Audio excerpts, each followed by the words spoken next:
وين سيدي دي توالين تيكو 5 ولا موسى كيري تقثم سلاي غفوان كويضرون غف تمسات اللي مير عبد القادر السواف غا نور الدين ايت حموده ذو الاخرى وانجاز نتوسنا وين لان ذي توسنا ماشي ذي قولني شدنا السيرتي وكني غادي يسهم اوغار غادي يسهم السلك خايس ذا شوت اللي مير عبد القادر وذا شوت تمورلينس غف لا بوليميكا كاين إديسكر نوردين أيت حمودة وكيف ولم تلدي عدد دي تيكو 5 سعيد يحيى شريف ذا سلمى ذا مسنون ومزروي صغار يا كان أين من خاص فرانسيس ليستوار كومباري زاوية نصور بونا سينياتيك نظام سعيد يحيى زلف لك Azul Laka Rachid, merci de me recevoir encore une fois.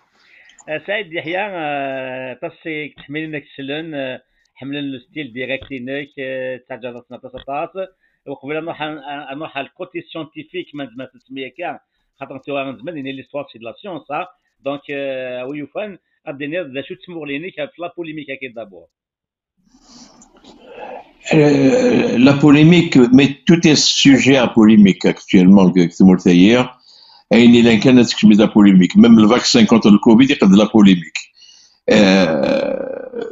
هايني خدمت الجماعة نغلق la polémique. Nourdine Aït Hamouda, il vient devant les caméras d'une télévision, ça fait du bruit, ça fait une polémique parce que c'est Nourdine Aït Hamouda qui est le fils d'Amirouche et qui est une grande gueule, il a glacé des députés, il n'a pas sa langue dans la poche.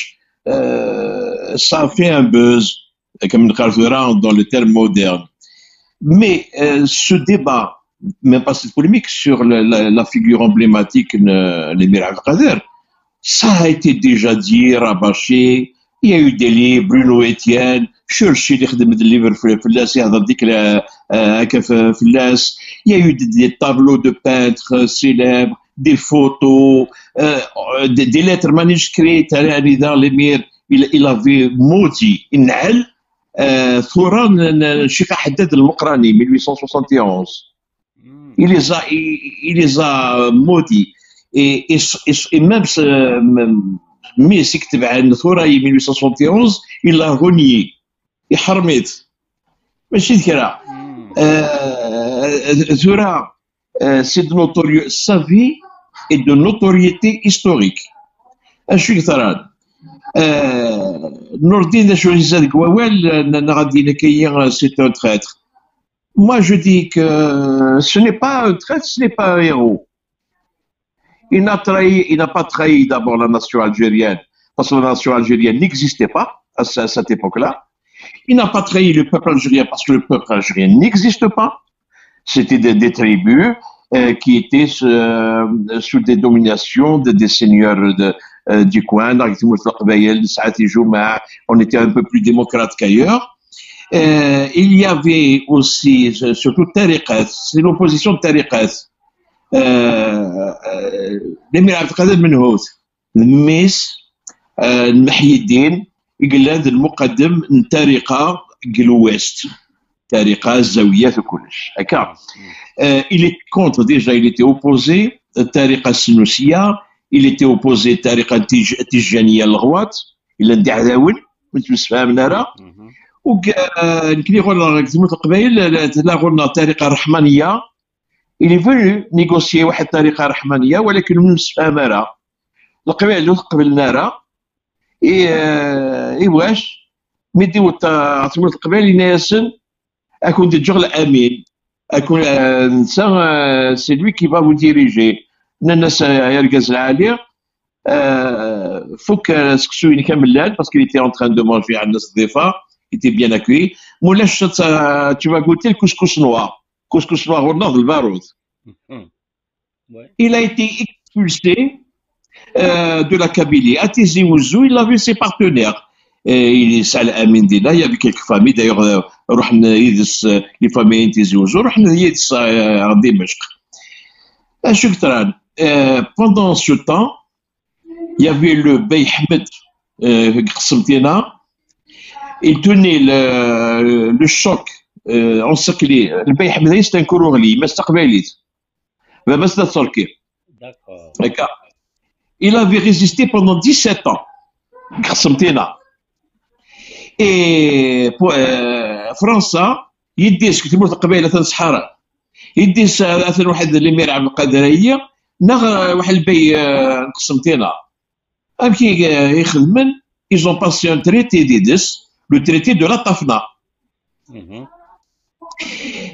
C'est là où on peut considérer une forme de trahison, c'est même pas une trahison, pour permettre فرنسا تحارب ثمور القبائل وتسنو قسمتينا. لو تريتي دو طفنا هي كان ناس ان تيريتوار de Mascara يرات لا كابيتالينس englobant l'Oranie et une partie de l'Algérois.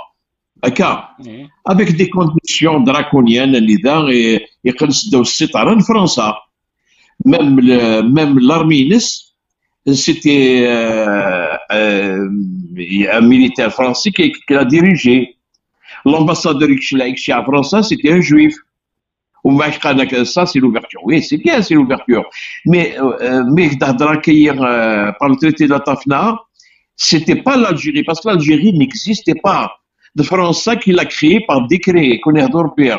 Il y avait la régence d'Alger et il y a eu des royaumes, le royaume de Koukou, Gjarjar, les Hamadites, capitale de Gaïs. Il y a eu le royaume Abdelwadid, capitale Tlemcen.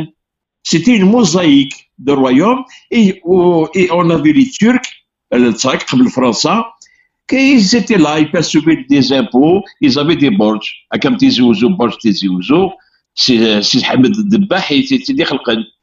une ville assez récente, une ville du XVIIe siècle. D'accord. Et la meilleure, c'est que quand le traité d'Atafna il va être violé par les Français, tout ça est Zaoumia, et il a été combattu. À la bataille de l'Isli, il a été battu. Il y a eu la prise d'Asmala. Moi, en tant qu'historien et d'autres historiens, on s'interroge. L'Asmalaïa, c'est sa capitale itinérante, hein, c'est des pentes et tout. Sauf une ça,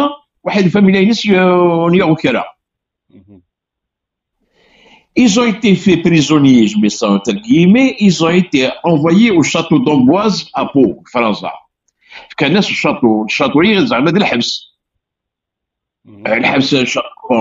bon hein à Pau et quand mais c'est un prisonnier sans barreau il allait assister à l'opéra يتروحوا à Paris يتحوس ils lui ont alloué une pension ça et ensuite quand Napoléon III va le libérer à signer est-ce que tu es intéressé par un royaume arabe en Algérie ناس لا أروح أخذ مرتي أنا تيت مرتي كي الناس داماس أروح أخذ مرتي الناس قشام je vais aller à Damas qui était sous domination française à Damas hein, faut le savoir pourquoi parce que ça c'est un mystique soufi اتبع طريقة الجيلاني ابن عربي c'est l'islam philosophique okay.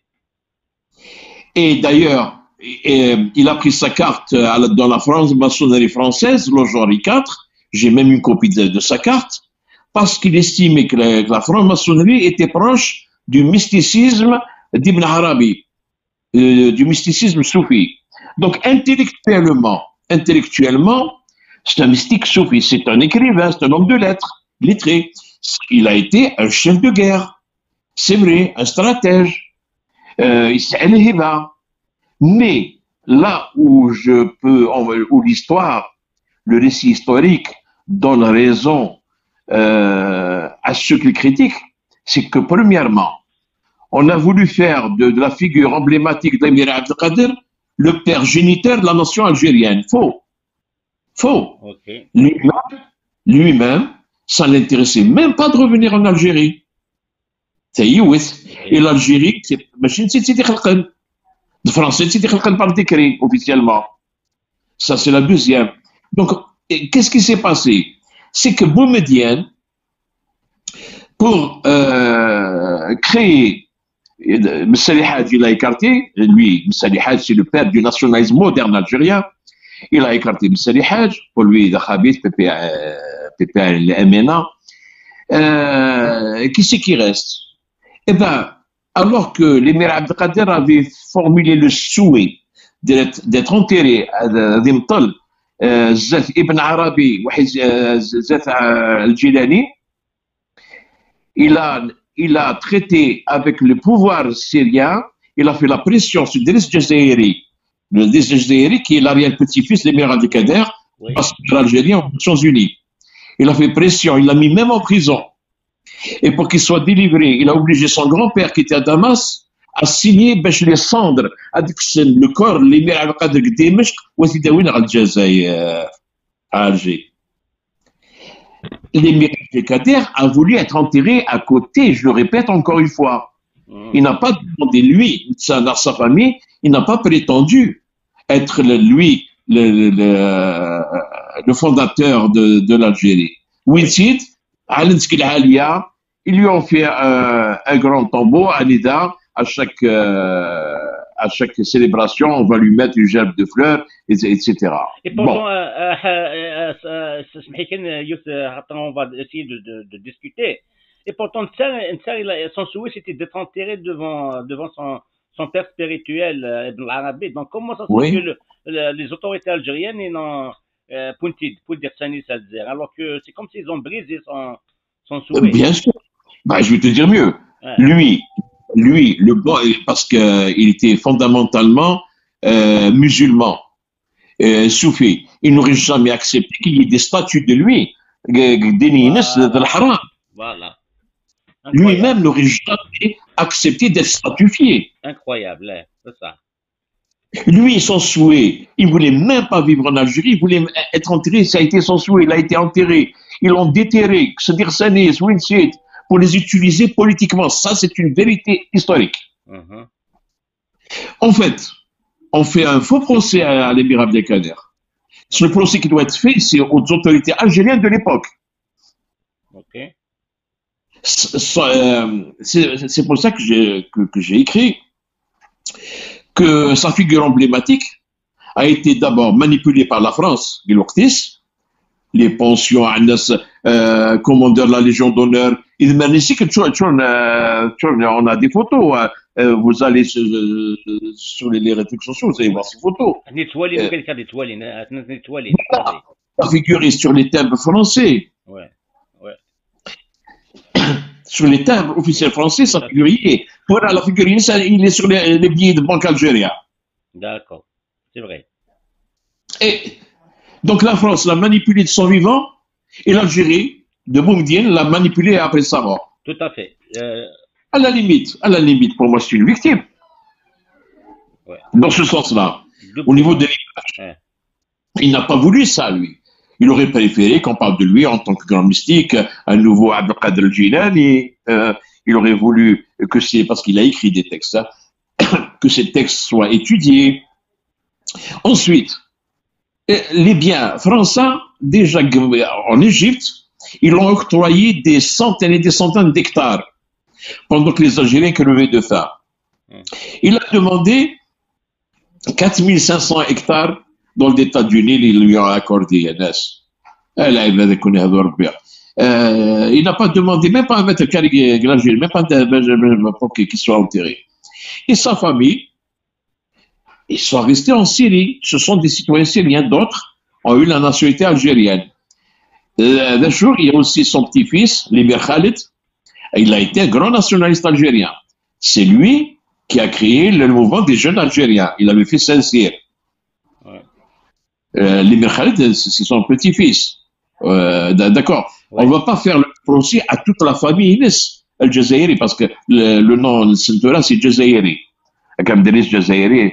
Et en fait, le thème, si j'ai bien compris, c'est son opposition aux Kabyles. Et les Kabyles sont l'opposition envers l'émir Abdelkader. L'opposition était réciproque. Parce que lui, vous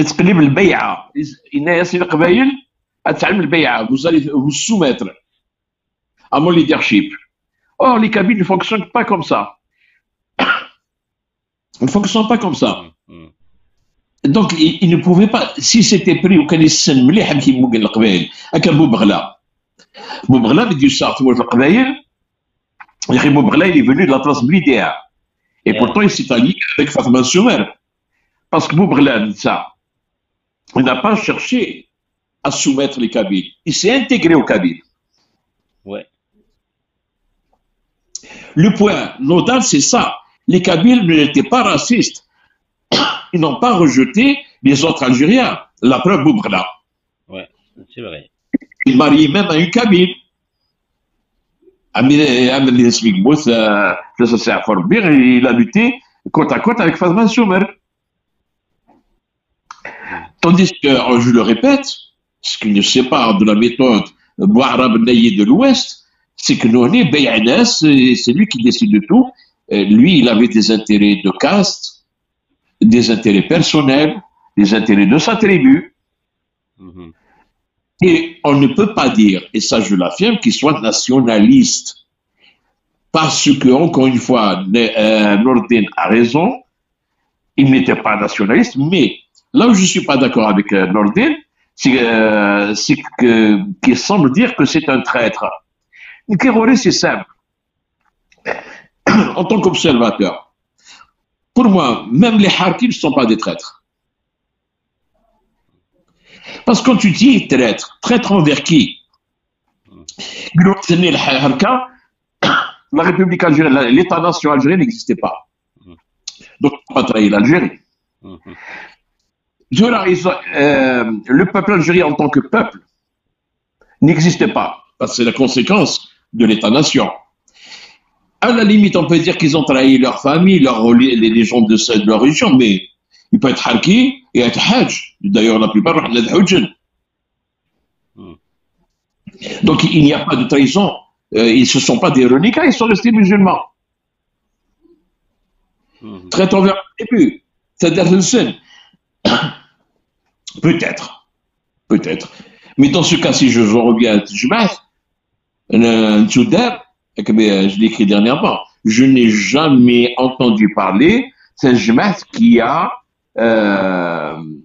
exclu les Harkis. Ça s'est jamais fait. Ça s'est jamais fait. Voilà. Saïd, j'ai une question. Ce qui est étonnant, c'est que un exemple, un certain journaliste, Hicham Aboud, il a fait une capsule, il a été plus virulent que Nordin et Hamouda. Il a reproché à Emel Khadr deux choses qui me paraissent un peu étonnantes de sa part. C'est que il a dit la première est d'avoir nommé un officier chrétien anglais à la tête de son armée, et la seconde d'avoir nommé un ambassadeur de confession juive auprès de l'État français à Alger, comme tu l'as si bien dit. Ben alors. Donc écoute, non, mais... écoute, en prenant en considération que Dinan Youndani c'est un bon philosophe kabyle, et de ce point de vue, Emel Khadr c'est un moderniste finalement. C'est quelqu'un de très ouvert. Et donc, pourquoi Aboud lui reproche ça? Ça veut dire, lui qui appelle pour la démocratie, il lui reproche principalement ces deux points-là. C'est comme si la pluralité elle n'y est pas finalement. Ben, Hicham Aboud, d'abord, que je connais bien, hein, n'est pas un intellectuel. C'est un journaliste qui avait créé avec l'ancien patron des services un journal à Constantine qui a poursuivi. Il est dans un débat politicien. Il est dans une opposition politique qui fait feu de tout bois. Moi, vous m'interrogez en tant qu'historien. Nous sommes astreints aux documents, à la vérité historique sur des faits. Les faits, qu'est-ce qu'ils disent? Même du temps des Turcs. D'ailleurs, c'est ça qui a amené le débarquement français. Bakri et Boussenach, c'est eux qui étaient pratiquement les ministres du commerce de l'Algérie. C'est eux qui vendaient le blé à Napoléon. Ok?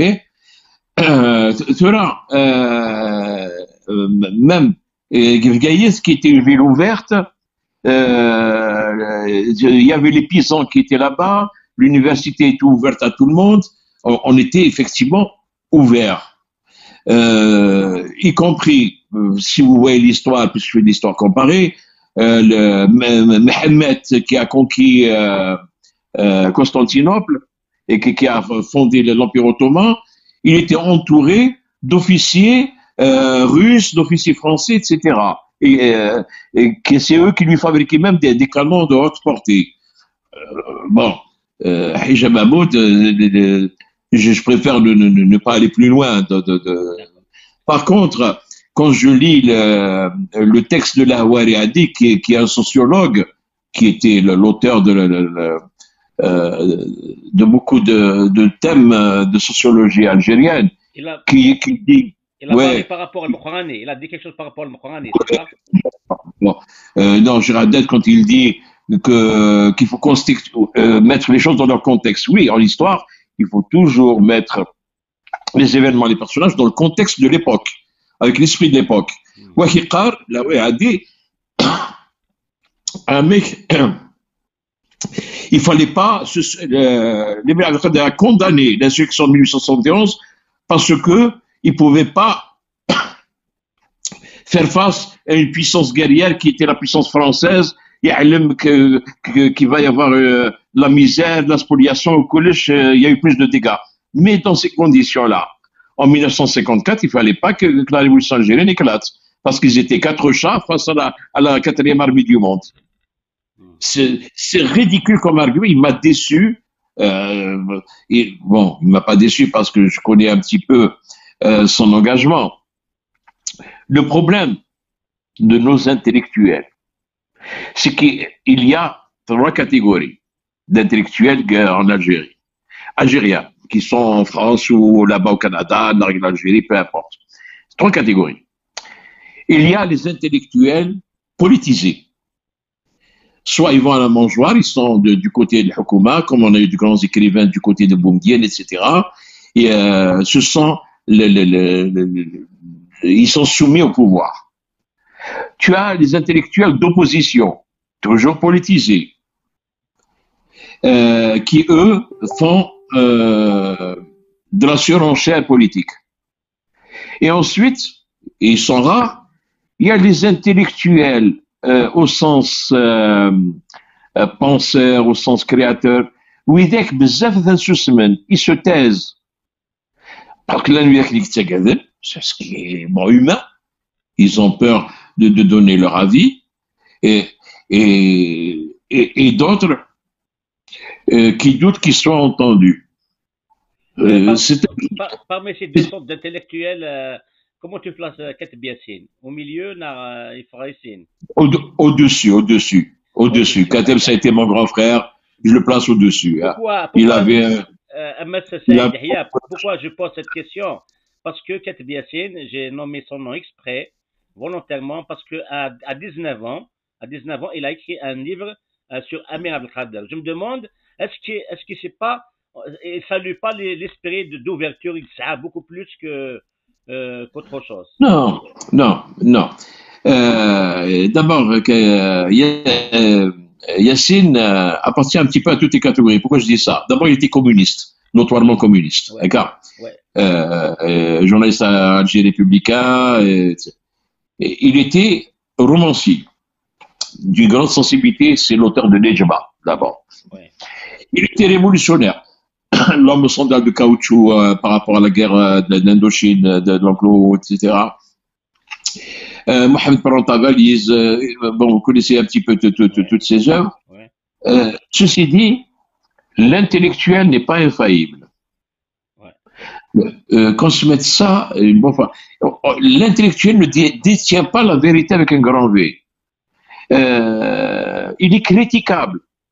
Que ce soit l'intellectuel, l'écrivain, il est critiquable. Il peut se tromper, le droit à l'erreur. D'accord. Il nous est difficile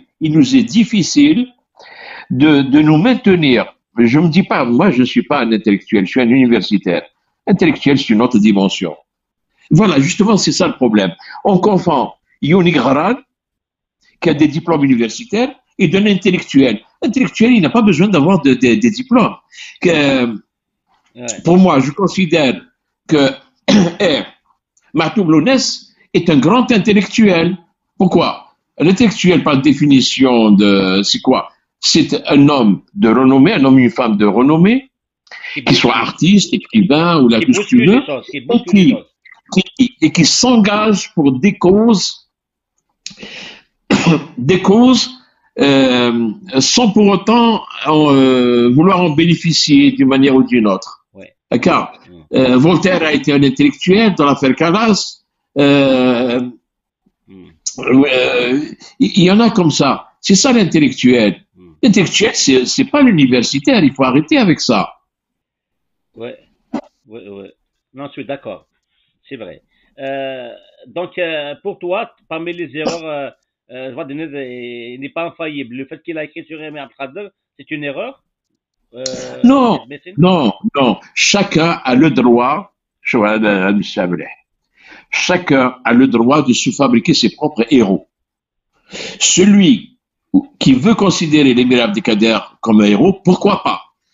C'est son affaire, c'est son ressenti. D'accord. Celui, par contre, il ne faut pas dénigrer. Si tu dis, par exemple, qu'il a été un criminel national, comme on le dit de Napoléon Bonaparte, il faut amener des pièces au dossier. Et ces personnages-là, j'ai cité Napoléon, sont ambivalents. Napoléon a été un génie. On lui doit le code civil, on lui doit les grandes réalisations. Mais ça a été un grand conquérant au sens, il a fait mourir des tas de personnes. Il a envahi des tas de peuples. Il a rétabli l'esclavage. Et pourtant, en France, tu as les Invalides, le Dôme de Napoléon, ils se mettent partout, on fête son bicentenaire, mais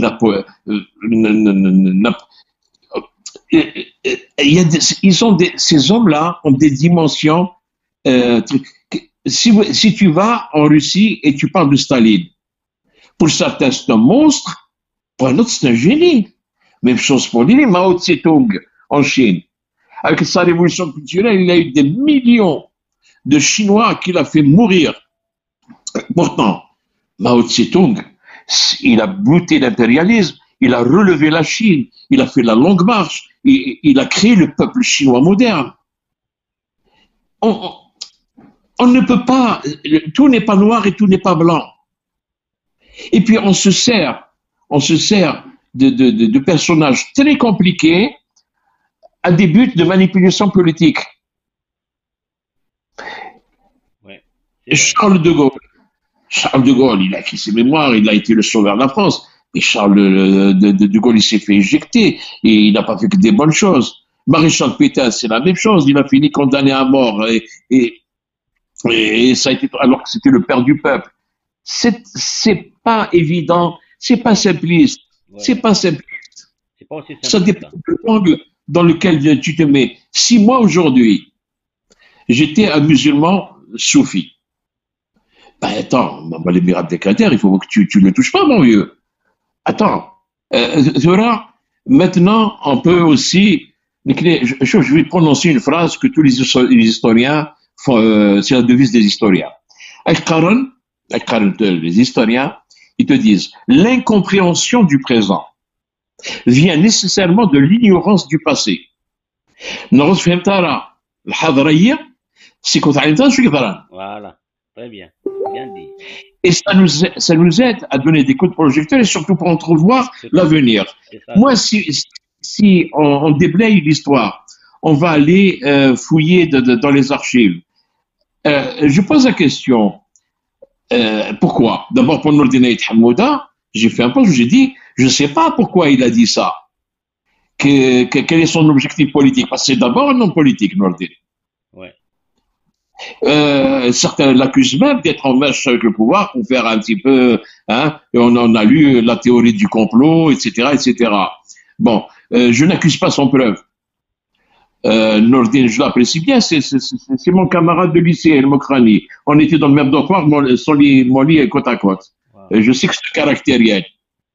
Il a été renvoyé du lycée parce qu'il était un professeur de français. Et demain, ils vont lui sortir le dossier de son père. Le dossier connu, l'affaire de la Bleuite.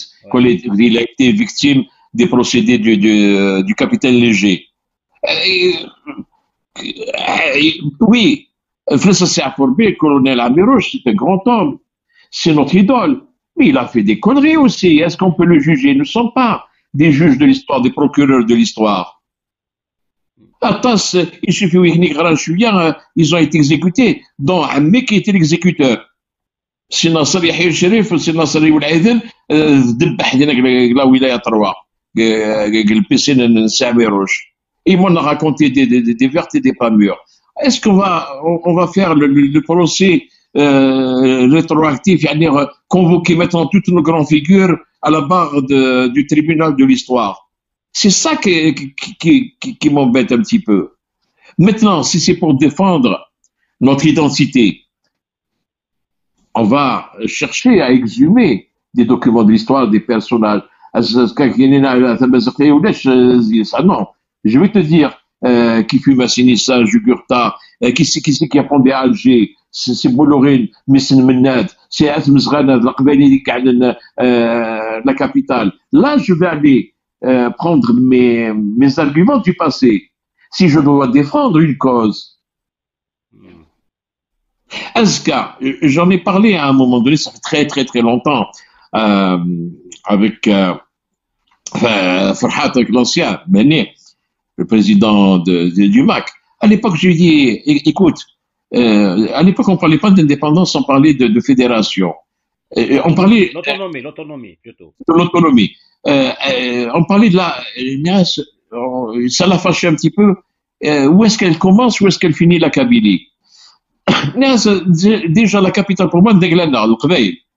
Nas mzghana. Jige le même asqan d'Arab, mais ainsi de suite. C'est les Kabyles Kotama. Célèbres, c'est eux qui ont fondé les Fatimides. Est-ce qu'on va on va repartir à la wilaya 3 historique.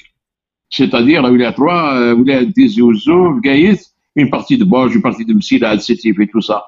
Mais si je dois défendre les limites de la future République, et je vais aller sortir tous les documents qui prouvent où est la Kabylie d'abord. C'est à ça que servent les archives, les documents, les lettres, toutes ces traces-là pour un historien. C'est pour reconstituer des vérités historiques qui sont utiles pour le présent. Et ce qui n'apporte pas un plus à notre société, je ne vois pas l'utilité. Je n'en vois pas l'utilité. تنميتك ان تو كان نظام ويسيدي ديوالين تيكو 5 اذا كان سعيد يحيى شريف تم كنضيف تموسني دونك une bibliothèque de connaissances de tout genre surtout historique يدو على القايت اللي يحكوك في l'histoire et مازيغون ياك مزغاتو مثلا تقول سميت الدونيس ارثورا كنمشيو للسين كارو خاطر 13 سعيد يحيى شريف ذاك نولا توفري وليد ديفرون فهمت لكن امي عبد القادر كانتسن الى وغاد بوكروح نور الدين بوكروح شي توهمن يخمديون لكن سي ان بوست فيسبوك كان الى غلوريفي امي عبد القادر وتقولي ديو تنديكس ماشا ونولا تصنو ديال بوكروح مكليد كاتن وياض كي كنت نبقى امنا عماد صالحي بن كرينا كتلقى في لي سيمبول ناغ وكادنا واش دو بوا دو ميزور دو نور دين بوكروح En deux mots, quand on cite, je mets entre guillemets un intellectuel, on dit qui il est, Menouz. Boukroh, c'est un adepte de Melk Ben Nabi. C'est-à-dire c'est un islamiste soft. Ouais. Boukroh a fait partie du système puisqu'il a été ministre du Commerce. Ouais. Boukroh a servi de lièvre lors de l'élection de Zeroual. Boukroh avait un parti qui s'appelait le PRA qui était financé par le système algérien. Boukroh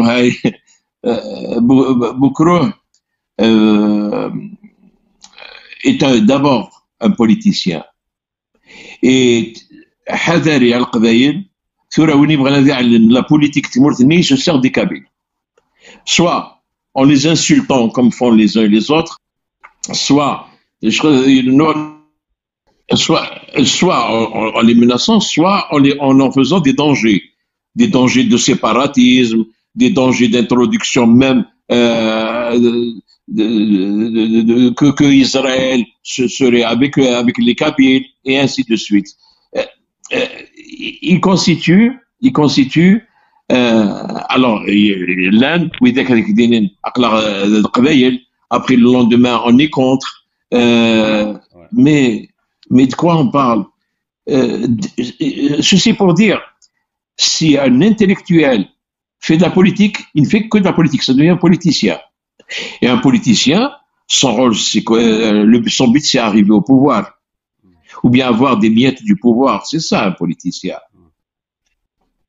Nous avons des pompes de discorde, faire une fixation. Quand on veut ne pas parler des véritables problèmes, on parle du problème kabyle. Qu'est-ce que c'est que ça? France a très du temps de la France, c'était divisé, opposé pour régner. C'est la technique de tout le monde. Et le plus grand danger, ils ont inventé les KDS, Kabyles de service. Ensuite, les Kabyles génétiquement modifiés, KGM, c'est nouveau ça. Comme si les jeunes, ils doivent se mettre des mains, ils vont se modifier. Ils ont voulu nous opposer, grande Kabylie, petite Kabylie, il n'y a pas longtemps. Ils ont voulu nous opposer entre... Non, c'est trop. Voilà. Alors, juste mon dernier mot. Oui, mon dernier mot. Non, mon dernier mot. Oui. Nous avons besoin de solidarité. Ouais. La solidarité, c'est